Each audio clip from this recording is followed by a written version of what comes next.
She was shivering on the side of a dark highway, wearing a wedding dress worth more than his truck. He was a struggling single dad, praying his old Ford wouldn't break down before payday. When Donovan pulled over to help the crying bride, he thought he was just doing a good deed. He didn't know he was rescuing the secret CEO of the largest logistics empire in the country, or that her psychopathic fiancé was hunting her down. But when her past threatens to destroy the little life Donovan has built for his daughter, the billionaire bride has to make a choice: run again or fight for the man who saved her. This is a story of betrayal, karma, and true love. You won't believe how it ends. The rain wasn't just falling. It was hammering against the windshield of the 2004 Ford pickup like gravel. The wipers were fighting a losing battle, screeching rhythmically against the glass. Donovan gripped the steering wheel, his knuckles contrasting sharply against the worn leather. He was exhausted. It was 11:30 p.m. on a Saturday. Most men his age were out at bars or sleeping next to their wives. Donovan had just finished a double shift hauling scrap metal from a demolition site 3 towns over. He glanced at the fuel gauge.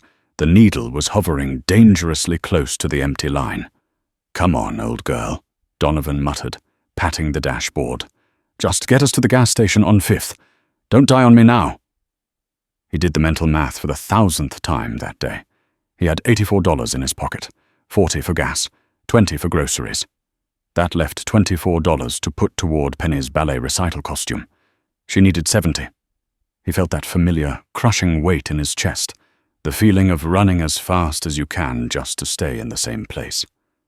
He was passing the exit for the Gilded Oaks, a massive estate that rented out for weddings, for the kind of money Donovan wouldn't see in 10 lifetimes.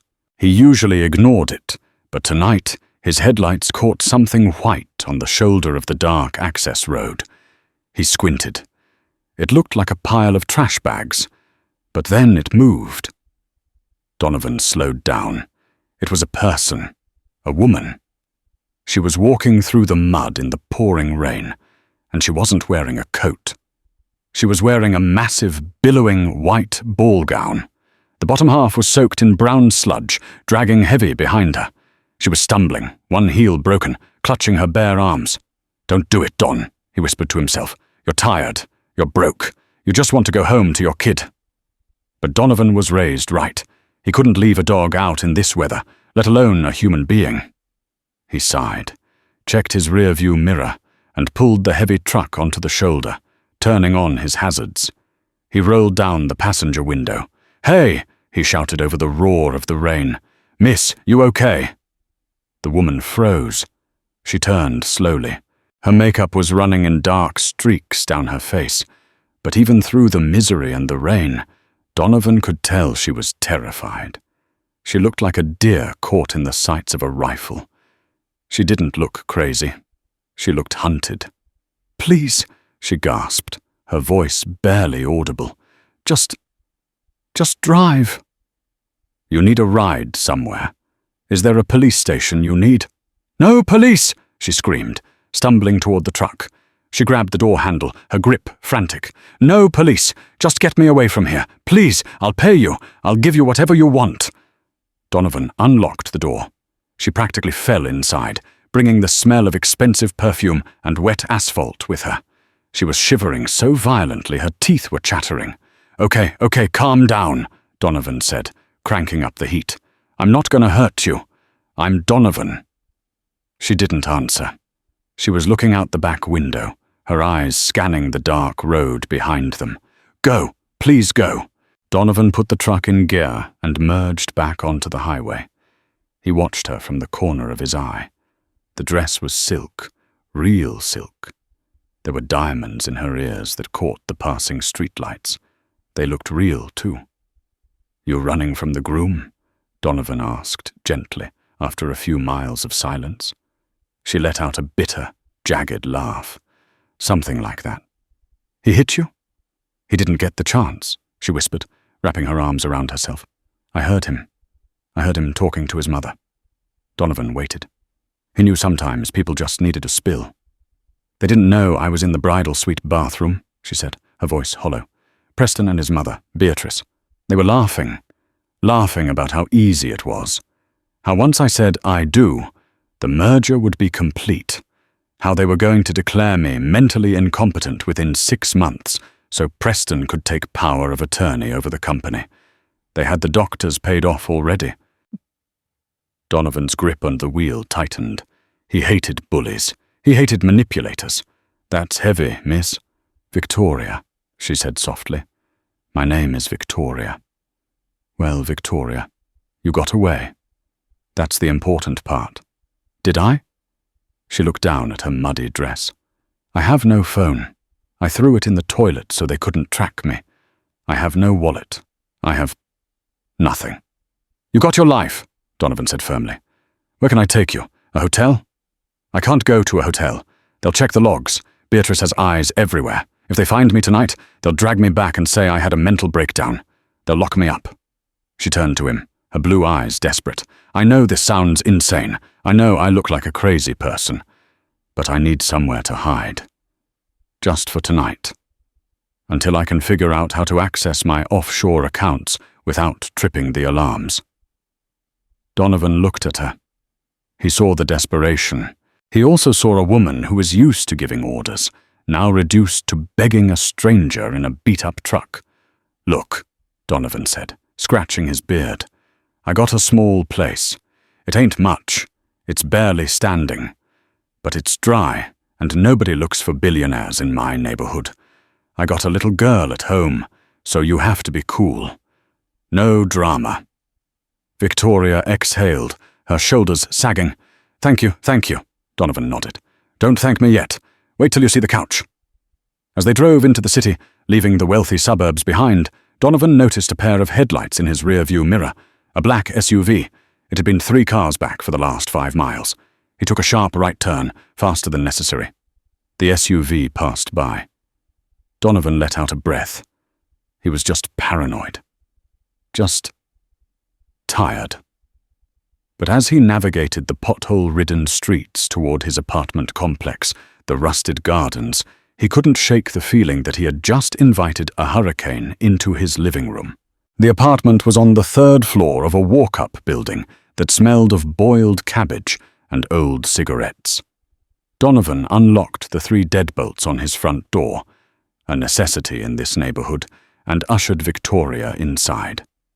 Welcome to the penthouse, he joked dryly, flipping on the light. Victoria stepped in, holding her muddy skirts up. She looked around. The apartment was tiny. The living room and kitchen were one room. There was a stack of bills on the counter next to a loaf of generic white bread. Toys were scattered on the rug, plastic dinosaurs and a worn-out tutu, but it was clean. It smelled like lemon cleaner and cinnamon. It's cozy, Victoria said, trying to be polite. It's cheap, Donovan corrected her. Bathroom is down the hall. I think I got a clean pair of sweatpants you can wear. You got to get out of that dress. It's like a neon sign saying, I escaped a wedding. While Victoria went to change, Donovan checked on the bedroom. His 6-year-old daughter, Penny, was fast asleep, clutching her stuffed bear. Her breathing was soft and rhythmic. Donovan kissed her forehead gently, pulling the blanket up. She was the only reason he worked 80 hours a week. She was the only reason he was still standing. He went back to the kitchen and opened the fridge. A carton of milk, half a block of cheddar, and 2 eggs. Great hospitality, Don, he muttered. Victoria emerged from the bathroom. She was swimming in his grey sweatpants and an old oversized t-shirt that said Joe's Auto Body. Her face was scrubbed clean of the makeup, revealing pale, delicate skin and dark circles under her eyes. She looked younger now, vulnerable. She was holding the wedding dress bundled in her arms. What should I do with this? Trash bag, Donovan said, handing her a black, hefty sack. We'll dump it in a bin a few blocks over tomorrow. Can't have that in the dumpster here. She stuffed the dress, worth probably $20,000, into the garbage bag without hesitation. So, Donovan said, pouring her a glass of tap water, you said you're a CEO? You look a little young to be running an empire. Victoria took the water, her hands trembling slightly. I inherited it. My father was successful. When he passed, everyone thought I'd sell. Beatrice, Preston's mother. She was on the board. She mentored me. I thought she was like a mother to me.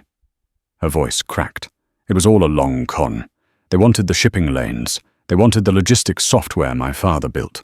Money makes people do ugly things, Donovan said, sitting on a wobbly wooden stool. I've seen brothers fight over $10. Can't imagine what they'd do for millions. Billions, Victoria corrected softly. Donovan choked on his own spit. Billions? With a B? She nodded. If I don't sign the merger papers by Monday morning at 9 a.m., the board votes on a hostile takeover. Preston was supposed to be my protection. Marrying him was supposed to secure my majority share. And now, if I don't show up on Monday to stop the vote personally, I lose everything. My father's legacy, my home, the charity foundations, everything. Donovan looked at the clock. It was Sunday morning, 1 a.m. So you got about 32 hours to figure out how to walk into a boardroom without getting snatched by your psycho fiancé. Essentially. Suddenly a small voice piped up from the doorway. Daddy? Donovan spun around. Penny was standing there, rubbing her eyes, her curly hair a mess. She was wearing her favorite dinosaur pajamas. Hey, Ladybug, Donovan said, his voice instantly softening into a warm rumble. Go back to bed, baby. Daddy just brought a friend home. Penny squinted at Victoria. She walked right up to the billionaire heiress, staring at her with intense curiosity. Victoria froze, unsure how to interact with a child in this environment. You look sad, Penny stated matter-of-factly. Victoria blinked, tears welling up again.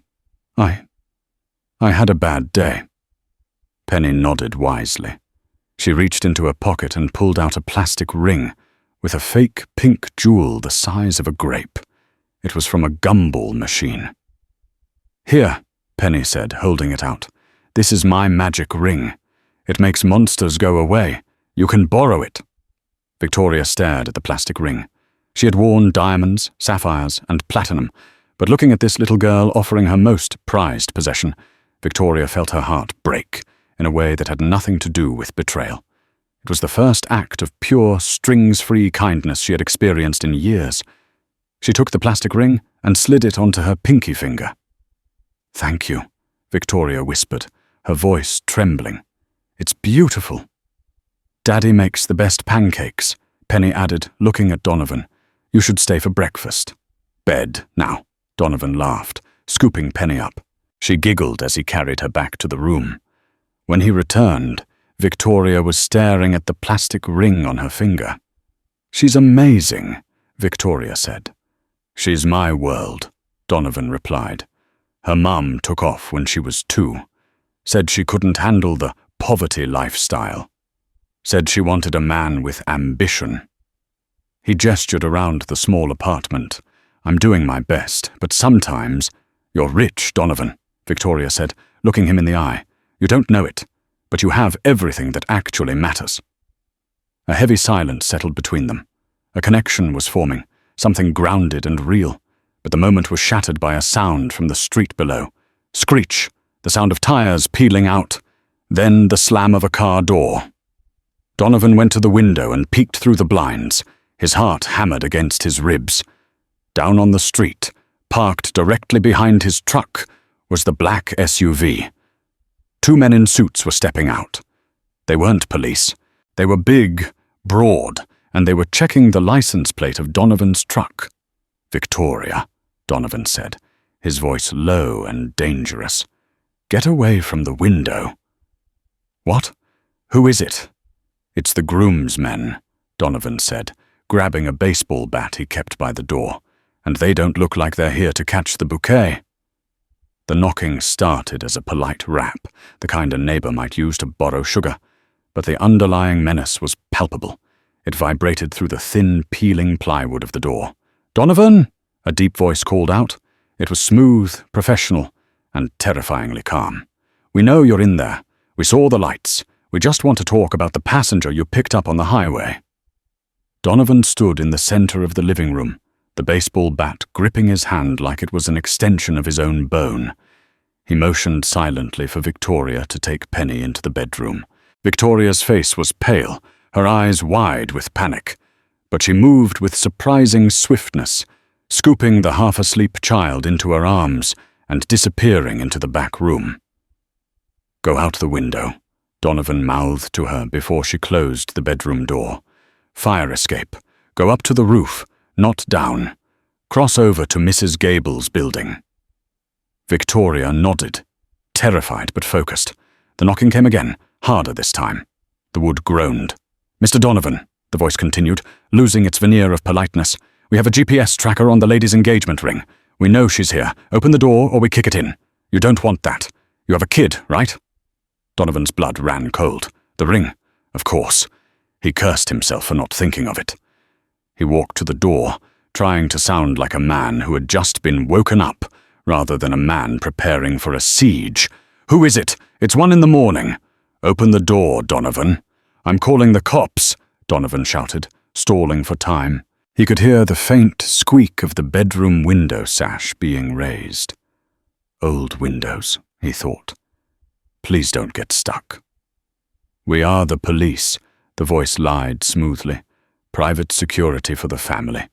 We're concerned about a kidnapping." Kidnapping. They were flipping the script already. Donovan looked through the peephole.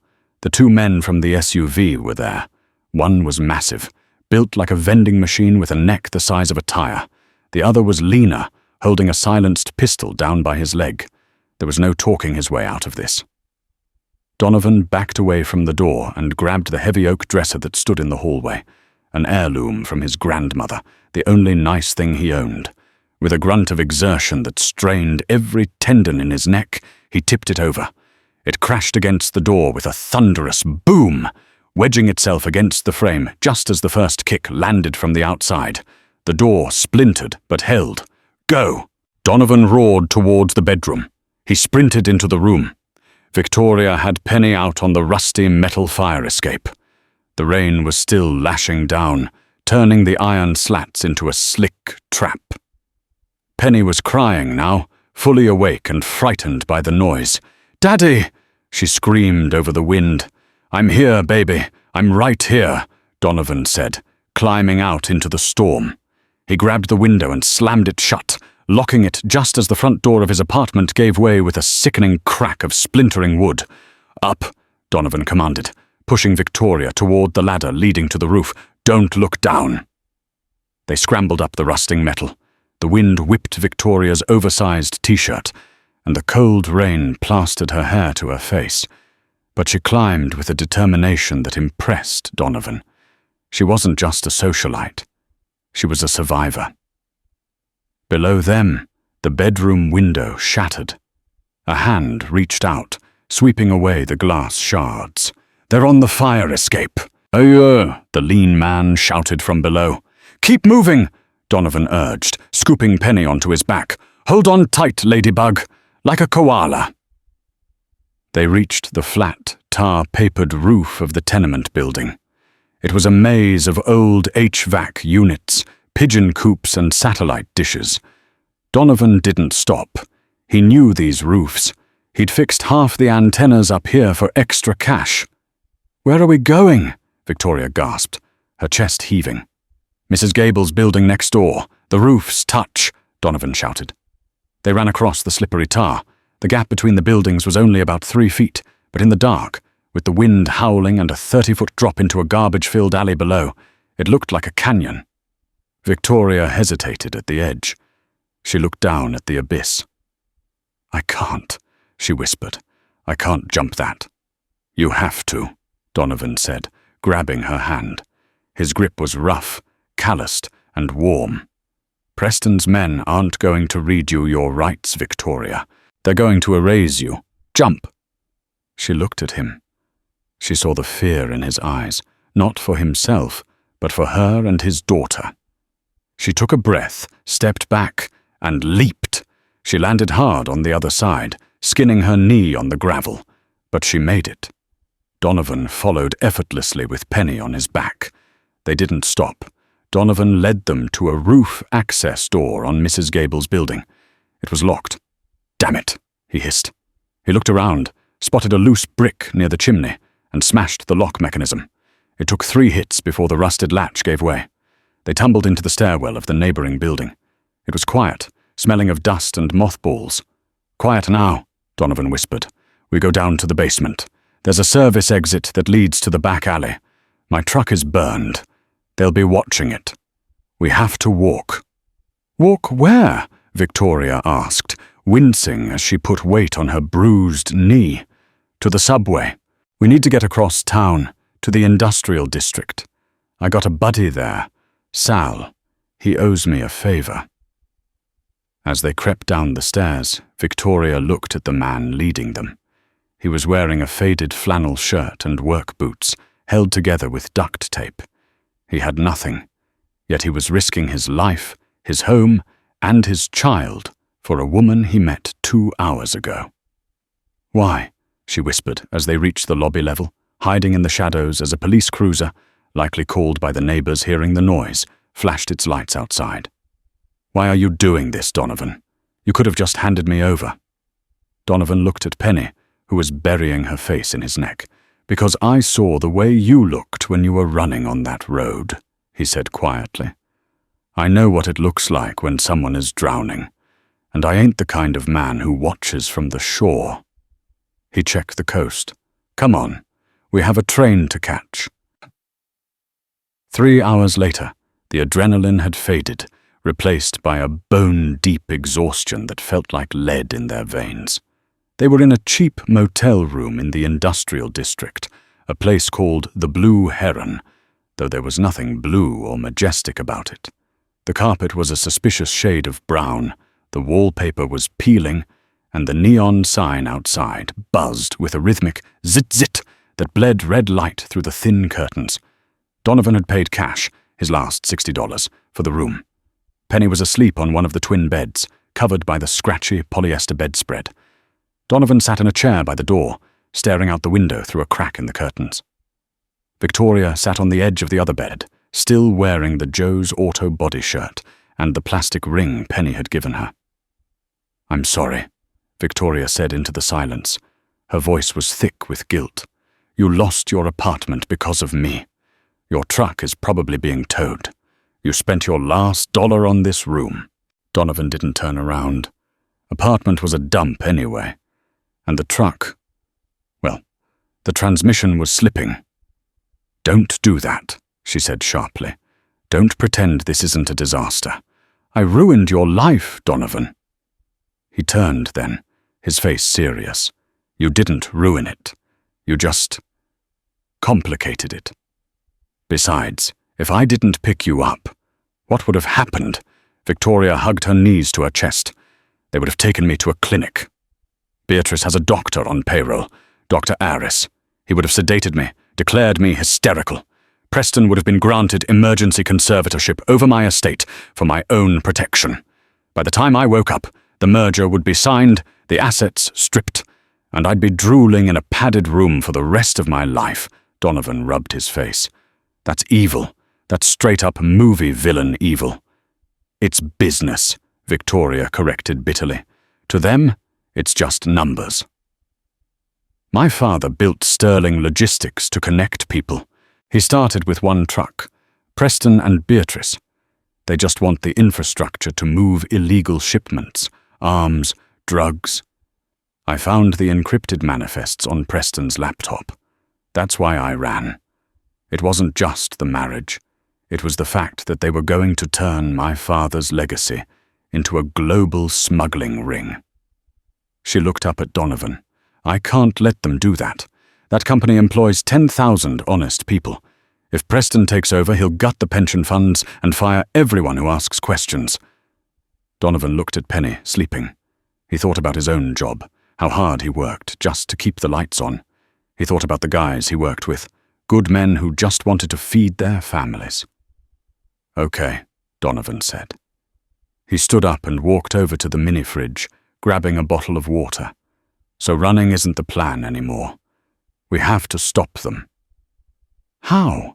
Victoria asked hopelessly. "I have no ID, no money, and if I step foot in the corporate headquarters, security will tackle me before I get to the elevator." "You said the vote is tomorrow?" "Monday morning, 9 a.m., the emergency board meeting. And you need to be there physically."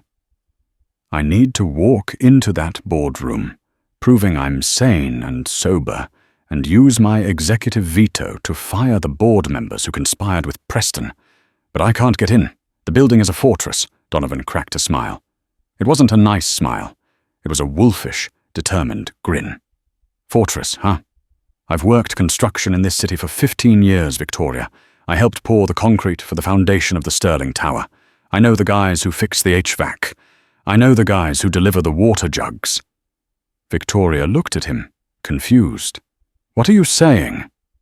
"I'm saying the front door is for suits, but every building has a back door, a service elevator, a loading dock. You need to get into that meeting. I can get you in, but we need help." "Who?" "My buddy Sal. He runs a garage 3 blocks from here. He's got a tow truck, some tools, and he hates bullies even more than I do." Just then, the ancient TV mounted in the corner of the room, which Donovan had left on low volume for background noise, flashed a breaking news banner. Donovan turned up the volume. A polished news anchor appeared on the screen, looking grave. Beside her was a photo of Victoria, radiant and smiling in a gala gown, and next to it a mugshot of Donovan from a bar fight 10 years ago. "Police are issuing an Amber Alert and a desperate plea for information regarding the disappearance of Victoria Sterling, heiress to the Sterling logistics fortune. Authorities believe she was abducted late last night from her wedding venue by this man, Donovan Cole, 32. Police warn that Cole is armed and dangerous." A statement from the family describes Miss Sterling as fragile and in need of immediate medical attention. The screen cut to a clip of Preston. He was standing in front of the cameras, looking devastated. He forced out a tear. "Please," Preston sobbed into the microphone. "If you're watching this, don't hurt her. Donovan, please, just let her go. She's sick. She doesn't know what she's doing." Donovan stared at the screen, his jaw tightening until it hurt. "They framed me. They actually framed me." Victoria stood up, anger replacing her fear.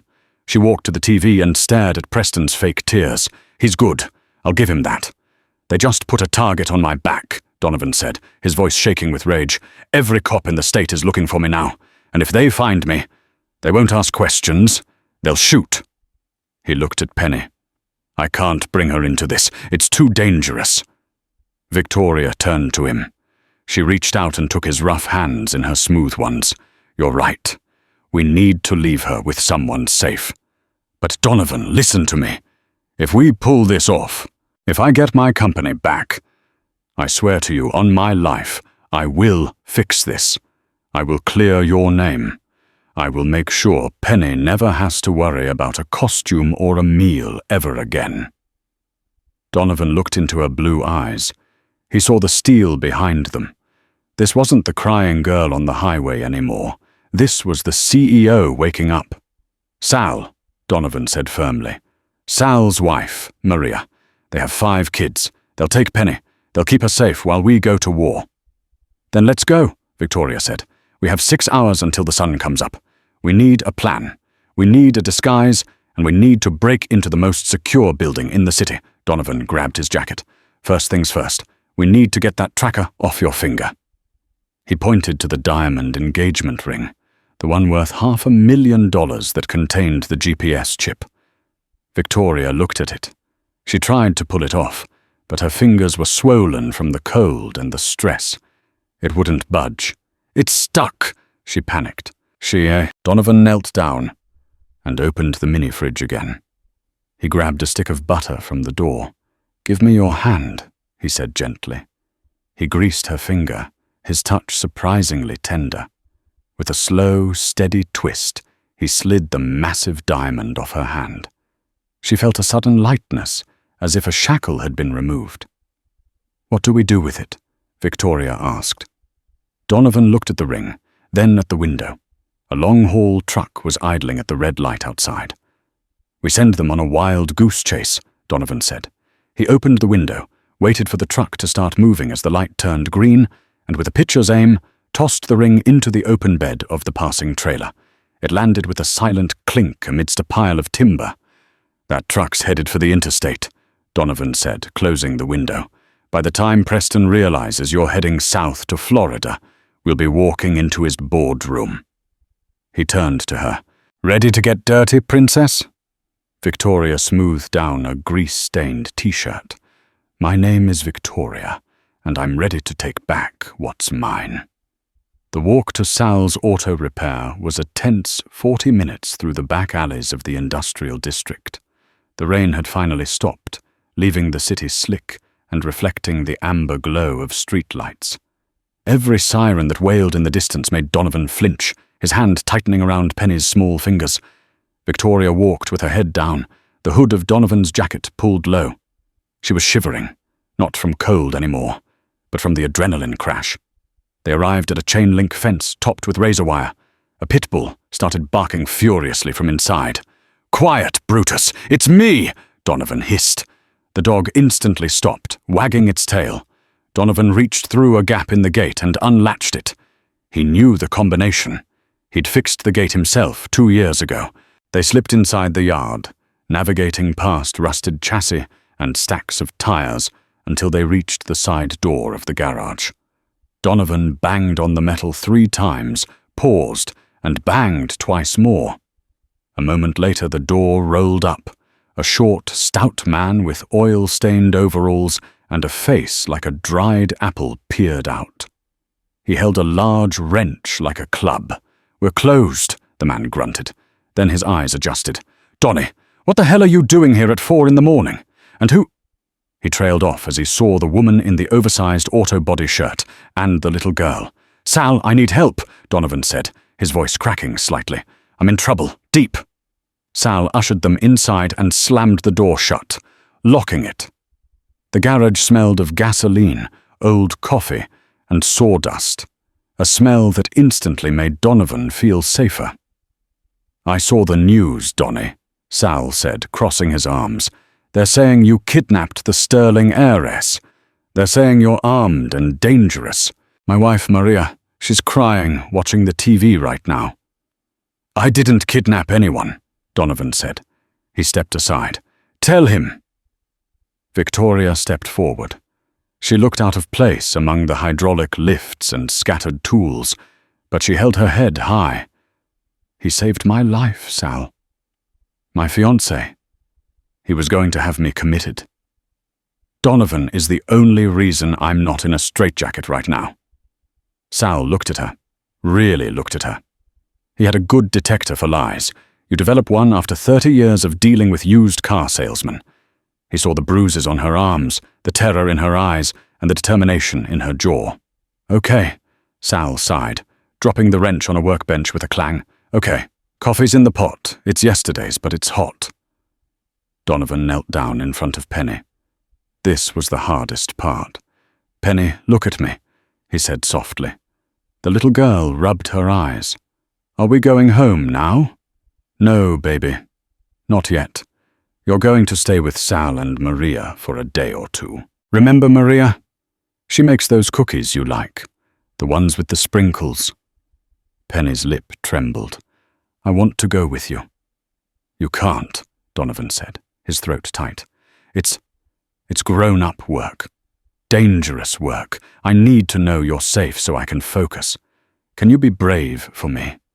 Can you be my big girl?" Penny looked at Victoria, then back at her dad. She nodded slowly, tears spilling over. "Will you come back?" "I always come back," Donovan promised. He hugged her so tight he thought he might never let go. He kissed her curls, inhaling the scent of her shampoo, memorizing it just in case. Sal's wife, Maria, came down from the apartment above the garage a few minutes later. She was a warm woman who didn't ask questions. She took one look at Penny, scooped her up, and wrapped her in a knitted blanket. "Come on, sweetie," Maria cooed. Let's go get some hot cocoa and watch cartoons." As Maria carried Penny upstairs, Donovan felt a piece of his heart rip away. He turned to Sal and Victoria, his face hardening into a mask of resolve. "All right," Donovan said. "Penny is safe. Now we work." "What's the play?" Sal asked, pouring 3 mugs of sludge-like coffee. "We have to get her into the Sterling Tower," Donovan said. "Top floor, by 9 a.m. Sal laughed, a sharp barking sound. "Donnie, that place is Fort Knox. I did the fleet maintenance for their delivery trucks last year. They got retinal scanners, weight sensors in the floor, and guards who look like they eat raw meat." "I know," Donovan said. "That's why we aren't going in the front door. We're going in as maintenance." Donovan walked over to a rack of spare uniforms Sal kept for his mechanics. He grabbed a blue jumpsuit. "Victoria, put this on." "A mechanic?" Victoria asked, taking the greasy fabric. "Not just a mechanic," Donovan said. "You're going to be the new guy. We need to hide that face. Everyone in the city is looking for the blonde bride." Victoria looked at her reflection in a dirty side mirror of a Chevy Tahoe parked in the bay. She reached for a pair of heavy shears on the workbench. "Whoa, wait," Donovan said. "It grows back," Victoria said. Her hands were shaking, but she didn't hesitate. She grabbed a chunk of her long, platinum blonde hair and squeezed the shears. Snip! A long lock of hair fell to the concrete floor. Donovan and Sal watched in silence as the billionaire heiress hacked away her defining feature. She cut it short into a choppy, uneven pixie cut. Then she looked around the shop. She grabbed a handful of grease from a tub on the counter and rubbed it into her hair, darkening the blonde to a dirty, mousy grey-brown. She smeared some on her cheeks and neck. When she turned around, the terrified bride was gone. In her place was a scruffy, androgynous-looking mechanic. "How do I look?" she asked. "Like you fix transmissions for a living," Sal said with an appreciative nod. "Not bad." "We need a vehicle," Donovan said. "My truck is burned." Sal pointed to a white van in the corner. "It's a fleet van for citywide HVAC. I bought it at an auction last week for parts. Haven't scraped the logos off yet. Engine runs, but it backfires." "Perfect," Donovan said. "We need tools, ladders, clipboards. If you walk fast and hold a clipboard, people assume you belong there." They spent the next 2 hours prepping. Donovan found an old ID badge from a construction job he did years ago. It was faded, but in a plastic holder, it might pass a casual glance. For Victoria, they forged a badge using a label maker and an old library card clipped to her jumpsuit. "Name?" Donovan asked, holding the label maker. Victoria thought for a second. "Frankie. Call me Frankie." "All right, Frankie," Donovan said. "Let's go steal your company back." As the sun began to rise, painting the sky in bruises of purple and orange, the white HVAC van rolled out of Sal's garage. Donovan was driving. Victoria was in the passenger seat, her knees bouncing nervously. "You realize," Victoria said, staring out the window, "that if this goes wrong, we go to prison, or worse." "I'm already a wanted man," Donovan said, gripping the wheel. "I got nothing left to lose but you." He paused, realizing what he said. The air in the van grew thick. "I mean, the mission," he corrected quickly. "Nothing to lose but the mission." Victoria looked at him, a small, sad smile playing on her lips under the grease stains. "Right, the mission." Sterling Tower was a 70-story monolith of glass and steel in the center of the financial district. At 7:45 a.m., the streets were teeming with commuters, a river of grey suits and black umbrellas. Donovan pulled the backfiring van up to the service entrance in the alleyway. A security booth blocked the ramp down to the loading dock. "Game face," Donovan whispered. He rolled down the window. A security guard, whose name tag read O'Malley, stepped out. He looked bored and held a tablet. "Delivery?" O'Malley asked without looking up. "Emergency maintenance," Donovan said, projecting a voice of annoyed exhaustion. "HVAC on the 40th floor is leaking into the server room. Got a ticket from dispatch marked urgent. O'Malley frowned and tapped his tablet. I don't see a ticket. Yeah, well, tell that to the waterfalls hitting your servers, Donovan snapped. Look, buddy, I don't want to be here. My shift ended an hour ago. You want to call it in and wait 20 minutes for confirmation while the equipment shorts out? Be my guest. I get paid overtime either way. He leaned back, looking indifferent. It was a gamble. Security guards hated paperwork, and they hated being blamed for delays. O'Malley hesitated. He looked at the van, then at Donovan, then at Victoria, who was busy pretending to read a schematic map, ignoring him completely. Go ahead, O'Malley grunted, waving them through. Park in Bay 4. Don't block the dumpster. You got it, Chief, Donovan said, rolling up the window. As soon as they were past the gate, he exhaled a breath he had been holding for 30 seconds. You are a terrifyingly good liar, Victoria whispered.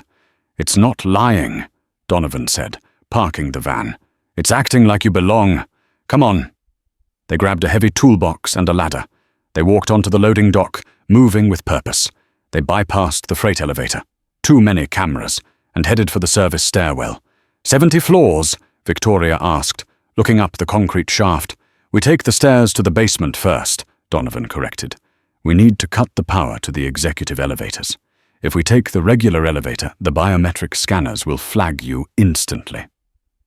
If we cut the power, the emergency generators kick in, Victoria said. That will trigger a lockdown. Not if we only cut the data line to the scanners, Donovan said. I worked on this building, remember? The data cables run through a sub-panel in the parking garage ventilation shaft. They went down. The basement was a labyrinth of pipes and humming machinery. Donovan found the ventilation shaft he remembered. He used a cordless drill to unscrew the grate. I can't fit in there, Donovan said, looking at the narrow metal tunnel. He looked at Victoria. She nodded. I can. You have to crawl about 30 feet. Look for a blue cable bundle. There's a junction box. You need to pull the yellow wire. Just the yellow one. That kills the biometrics for the executive lift. Yellow wire. Got it? Victoria grabbed a pair of wire cutters and shimmied into the dark, dusty duct. Donovan waited, sweating. He checked his watch. 8:15 a.m. The meeting started in 45 minutes. Inside the vent, Victoria was fighting panic.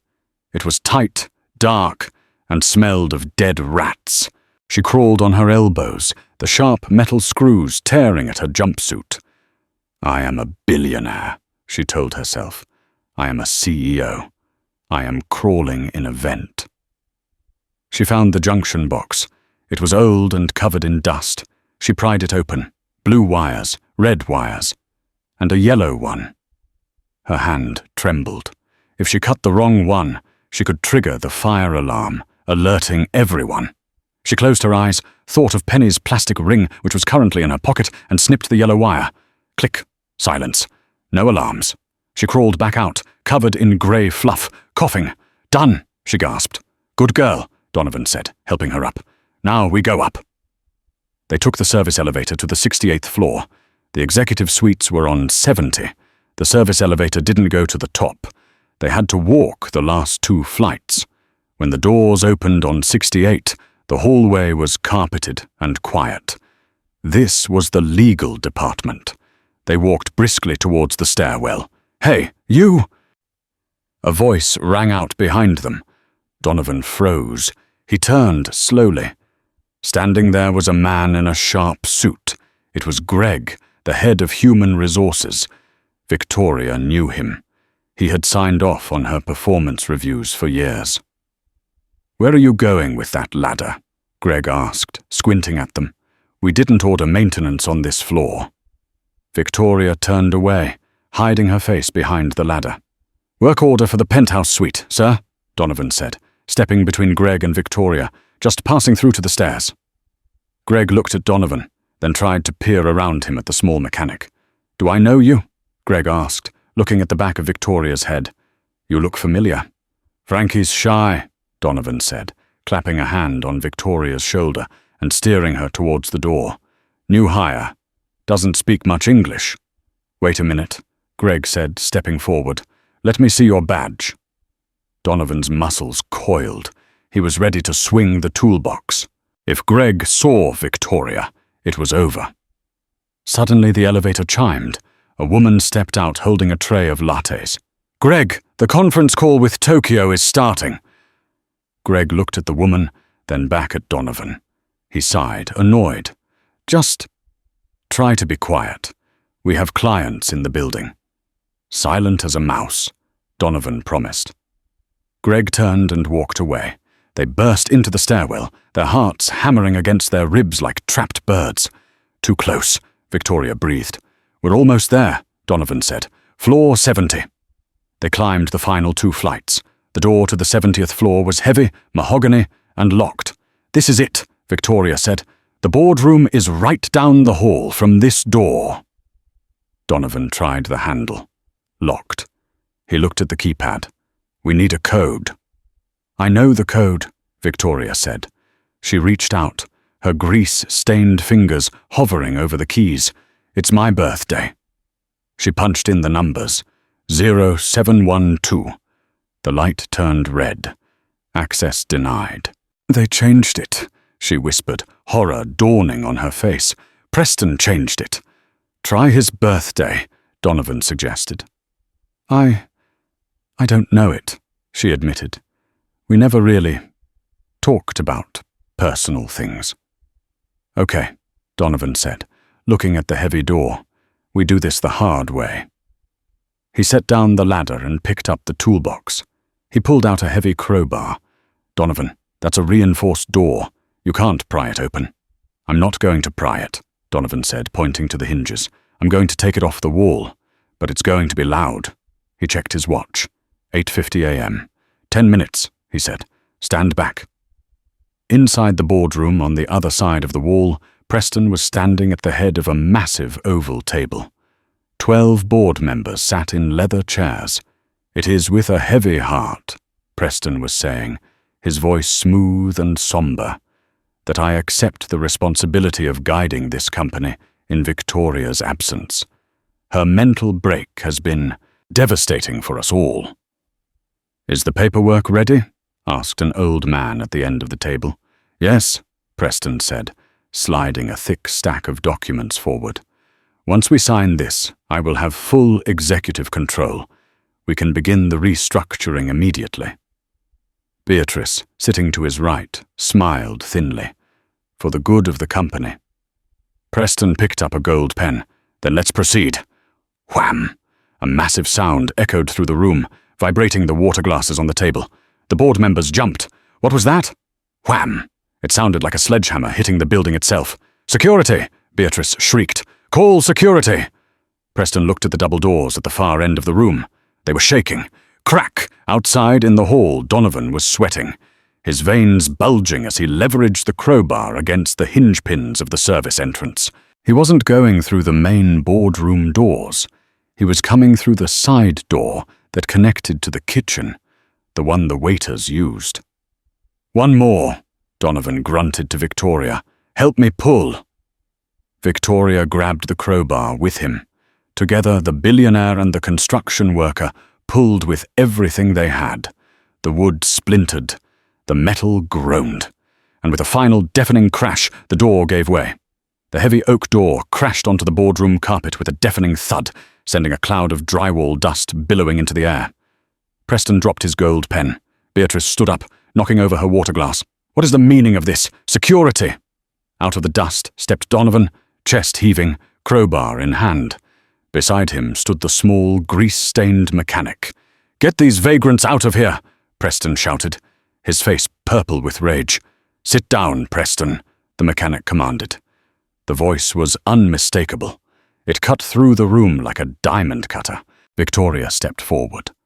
She took a napkin from the center of the table and wiped the grease from her cheek, revealing the fierce blue eyes and high cheekbones the board knew well. Victoria? Beatrice gasped, her face draining of color.